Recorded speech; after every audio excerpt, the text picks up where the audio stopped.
My name is Abigail Albaugh, and I play violin with the Long Bay Symphony. I've been with the symphony now for 8 years.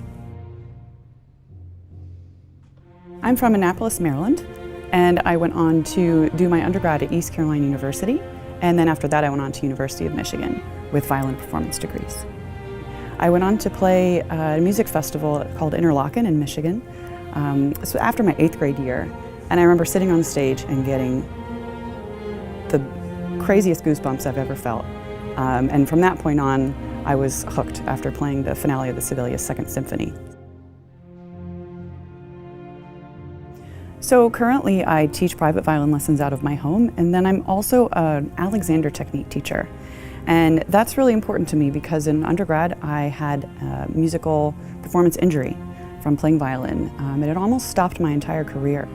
So out of the advice of some professors, I studied the Alexander technique, and I absolutely fell in love with it, and it's changed my life for the better in all aspects.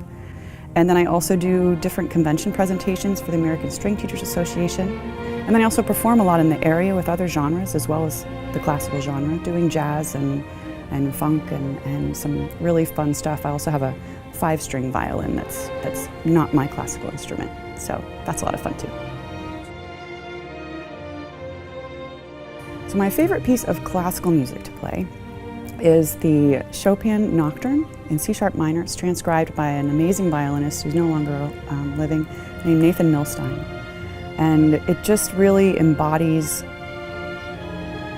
the thing that I love the most about music, which is that we're performing and putting something that you can't really put into words, and we're expressing it through just making sound. It's pretty magical. I guess a little bit about my instrument that I can say is that I was really fortunate to find this in New York City. It's from a maker named Samuel Zygmuntovich, who's really kind of a prolific maker. But at the time, he had an apprentice, Dietmar Schweizer, and so this instrument is partially made from the apprentice and then also from Samuel Zygmuntovich. So it's a real kind of a one-of-a-kind instrument, and I'm just so lucky to have it. The other neat thing is that the chin rest looks a little unusual. It's a custom chin rest, and like I was saying about the injury I had in college, this really helps me to play in a healthy way and avoid pain and trouble and bad habits of playing.